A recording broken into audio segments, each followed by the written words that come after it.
observation from journalist Dave Weigel defines Trump's for a week after a trip filled with diplomatic progress.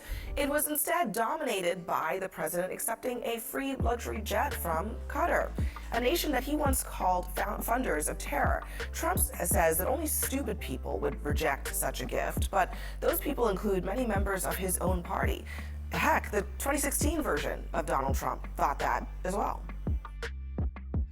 Saudi Arabia giving $25 million, Qatar, all of these countries. You talk about women and women's rights. So these are people that push gays off buildings. These are people that kill women and treat women horribly, and yet you take their money. My goal is to keep foreign money out of American politics. Hillary Clinton's goal is to put the Oval Office up for sale to whatever country offers the highest price.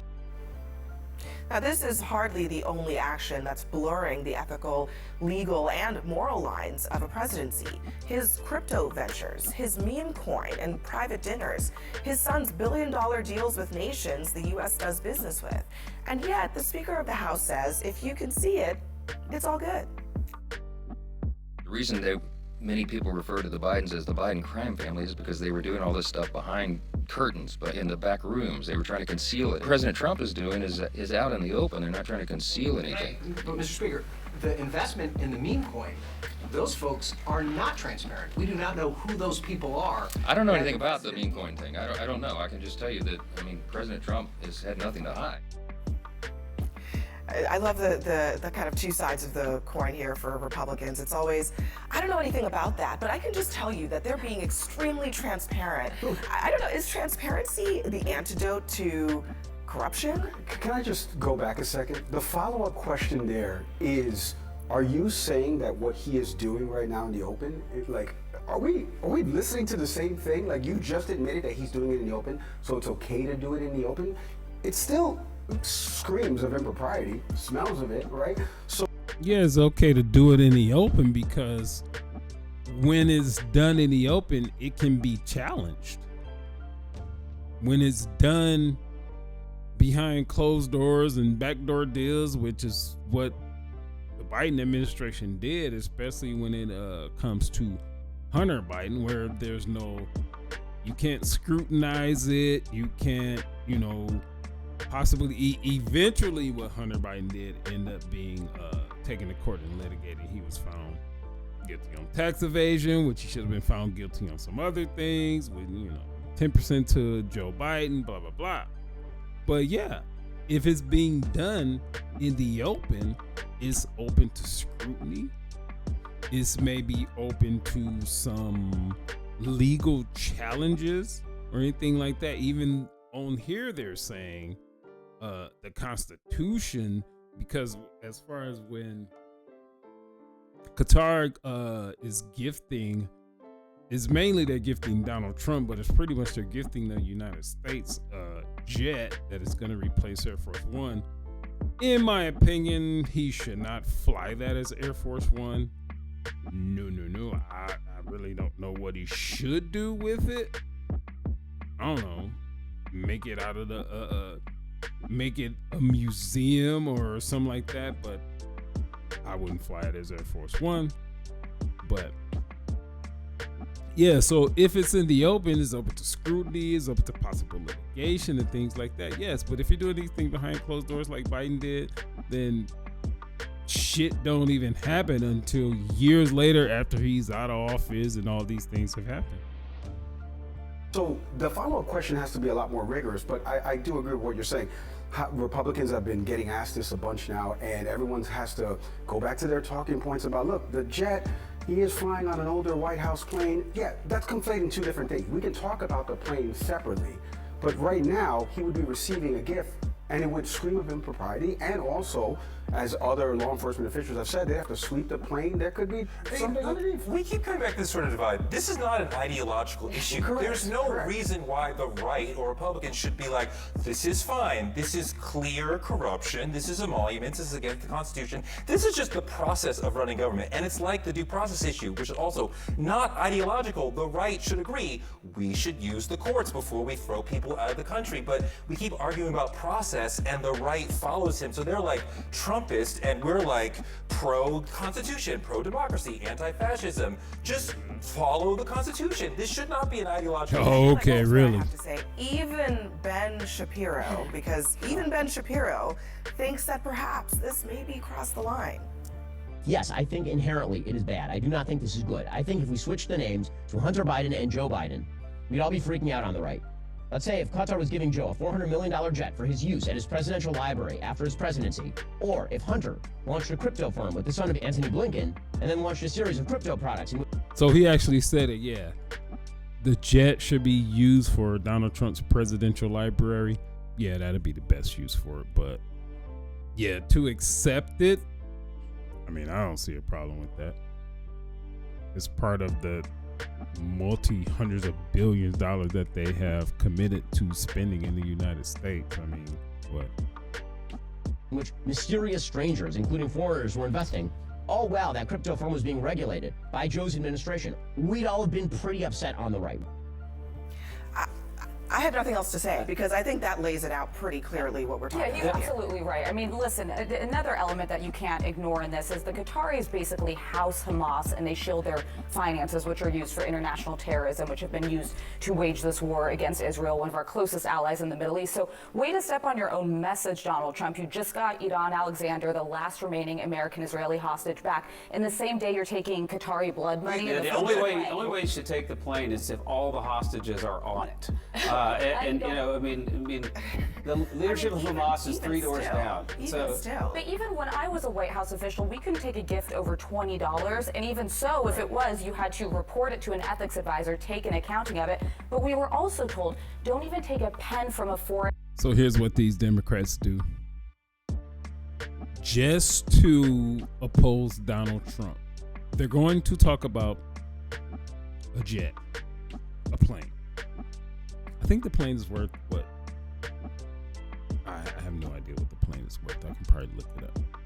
But I guarantee you, it's not worth the $2-3 trillion of investment in the United States that Donald Trump secured when he was on that trip. All right. Oh, so one would say, well, he's just taking money from them and they're going to control him and do this, do that, and the other. Well, say that if you must. I would say that means jobs. That means they're going to invest in Boeing, which means jobs for just your normal everyday people. You know, even if he went over there and it guaranteed one job in these United States, that would be great. But no, he went over there and secured trillions of dollars that they are going to invest in this country. They're going to build these things here. They're going to invest in AI infrastructure, which, you know, when one would say AI is not going to build itself. It's going to take humans to build AI. And one of the biggest investments, they're going to buy hundreds of airplanes from us, which is going to take normal people to develop and build those airplanes that they want. But no, they're not talking about that. Nope. And this lady right here, Alyssa Farah Griffin, she says she's a Republican. She's definitely not conservative. She's a, what they would call a rhino, Republican in name only. She calls herself a Republican so she can be put on these mainstream panels that have, mostly Democrats, and they lean Democratic. Every once in a while, she'll just throw a little bit of a nugget in there to oppose what the Democrats think. Camera, what are you doing? Every once in a while, she'll throw a little nugget in there. But no, she pretty much is a Democrat. But the point is, you're holding on to the gift that they gave him as opposed to what he secured to make this country better. Oh, how about what he did to make America great again? Well, that just, you know what, that don't play into it because they just don't like the man, which is fucking stupid to me. Right? That's where that saying comes, don't kill the messenger. Listen to what the messenger is saying. Listen to his words and pay attention to his actions. Don't worry about who the man is. Don't even worry about who Donald Trump is. Pay attention to what he's doing. Is it making the country better? Tell me yes or no. That's all I need to know. I'm pretty much a Sith. You ever heard of Star Wars? I'm pretty much the Sith. It is or it isn't. Foreign diplomat, a head of state, because it likely has surveillance technology on it. What it's going to take to go through this Boeing 747 and take out anything that could be surveillance technology and pose a national security threat is going to cost so much money. Well, part of what we did this week also was normalize Hamas. We negotiated with Hamas. The plane could be a gift for that. It's probably a gift for the business that he's doing there, but it could be a gift for that. Qatar does fund Hamas, right? I mean, they would consider them a freedom fighter, right? Not. But you're not suggesting it. Why wouldn't you want to negotiate with Hamas? I mean, you should negotiate with what you would perceive as enemies. That's why they're enemies, so we can end all this shit. You get nowhere. But you can even apply that to your personal life. If you have some grievance with someone, you're just not going to talk to them. You're just going to walk away and just be a grievance. No, let's talk and let's get this solved. Let's come to some type of agreement. I don't care what type of people you think they are. Like, this thing is like, we don't negotiate with terrorists. Now, I can see that to a certain point, because what that means is, and then this is not the case today, but I can see that way of thinking is, well, we don't negotiate with terrorists, which is all the terrorists have to do is just take some American citizen and hold them hostage. We negotiate, pay them some money, this, that, and the other. So I can see that way of thinking. But even in that case, you still, how you gonna get anything solved if you don't talk to your enemy? You have to talk to your enemy, because there's a reason that you're in conflict in the first place. There's something that you guys are not agreeing upon. And so how about talking and solving it in whatever way we need to get it solved? It's a bad idea to have gotten Edon Alexander out of No, of course, the that specific part of this is a good idea. But we don't negotiate with terrorists. So if we negotiate with them, then they are not terrorists. And I'm sure that Israel would not appreciate that conversation. Well, again, all I care about is do those hostages come home back to their families, and do the ones that have been killed get to bury their remains in a dignified way. And I don't think the families care. Also, we have to say that Donald Trump has made a pretty high priority of getting American hostages home, more than Joe Biden did, more than Barack Obama did, more than he did in his first term. And I think we ought to give him credit for that. But I have to say, to be honest, that's not actually accurate. I mean, Joe Biden brought a lot of Americans home, too. And frankly, the people working on this are not people who are like stamping R's and D's next to their name, okay? They're not doing it for partisan reasons. And the presidential, for this. I just have to say that because I know some of these people. I've talked to a lot of them. They are not partisan people. They are people who are fighting every day to Would get you agree he Americans has home. prioritized it and he's had success in it? He's prioritized it for the people that he's brought back so far in his. Why can't we just say yes? Term. He's prioritized it and he's done a good job. Guess what I'm saying is Joe Biden has brought a lot of Americans home too. It's just that you didn't pay attention to it because it's not a running score. Yeah, it's not a tally. But okay, it's just but trying here's to bring the thing. people back. Here's the thing. Okay, I have to say about this crypto thing. This crypto thing is 1,000 times bigger and more significant than the plane. The plane is crazy and weird in a way because Trump just likes nice things. But the crypto thing is a massive, perhaps multi-billion-dollar scheme to make tons of money for his family while he is in office that he is actively participating in, and nobody's saying a word about it. We're talking about it, but this is just give me money just because you like me, or you might have a chance to meet me, or even tour the White House. This is completely inappropriate. This is selling the presidency and privatizing the presidency, making money off of being the president. You are not supposed to make money off of being the president. And look at the hurdles that we're all doing right now, the mental gymnastics that we're all doing, even though we all are in agreement, like that this is wrong. And so it's incumbent upon us as media, whether it be independent media or... So I'm not saying with the meme coin in particular, I'm not saying it's right or wrong. And unfortunately, we have to point fingers. If he's capitalizing on being the president to enrich himself and his family, how is that any different than what Nancy Pelosi has done, what Barack Obama has done, what Jasmine Crockett has done, right? So as a president of the United States, Barack Obama was making $220,000 a year, right? By about time Barack Obama was out of office, Barack Obama was worth $70 million, right? So tell me,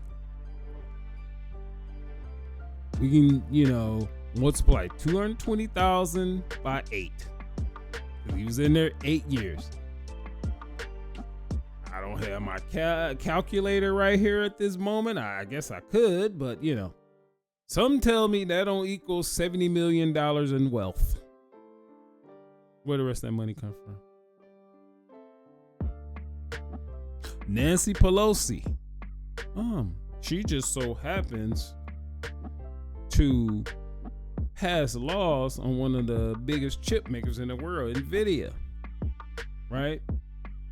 So right before they were to vote on a bill that would guarantee chip making in the United States, which would include NVIDIA, she just happened to, buy a whole lot of NVIDIA stock, and then the bill was passed. How's that any different than what he doing? Again, I'm not saying it's right or wrong, but they all crooked. In our eyes, they're all crooked. But how is it any different? Can we talk about that? Part of this network. We have to start asking the questions and framing them in the correct manner. Mr. President, this is inappropriate as Teray said before, as per the laws of this land. Like, do you understand the impropriety here? Do you understand that? We have to start get asked.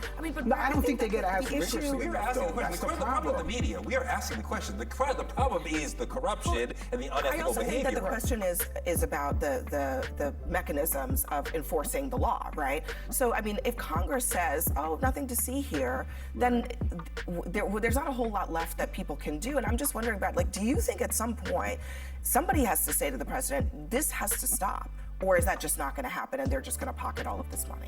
Well, Congress is not going to say nothing to see here because they stand to gain in the way that they gain, and they don't want anyone looking into their behavior, into the things that they're doing. Of course, they're going to say there's nothing to see here.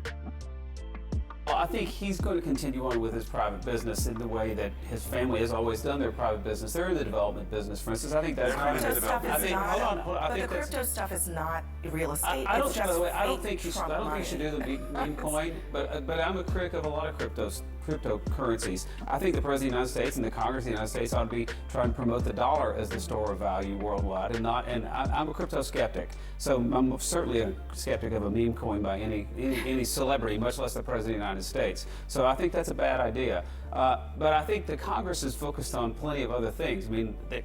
The Congress is focused on reconciliation bill. They're focused on foreign affairs. I don't think it's fairly high on their list. If I could just mention on the meme coin aspect of it, listen, it doesn't feel like draining the swamp. There's obviously the pay-for-play access of it. But I'm also frankly offended by some of his die-hard followers who don't have a lot of money to spend, who fell for the scheme and are not making money back on it. They're not getting something out of it the way the Chinese investor who's going to want an ask down the road does. It just feels like taking advantage of the very people who put you into office. Yeah, they're putting a lot of money into this meme coin, and when the value drops, which inevitably it will, they're going to lose their hats in all of this. Anyway, these people are just some of the same old nonsense that they have always done. If you like this video or dislike this video, share this video. Go over to YouTube and look up Mr. Info 5000.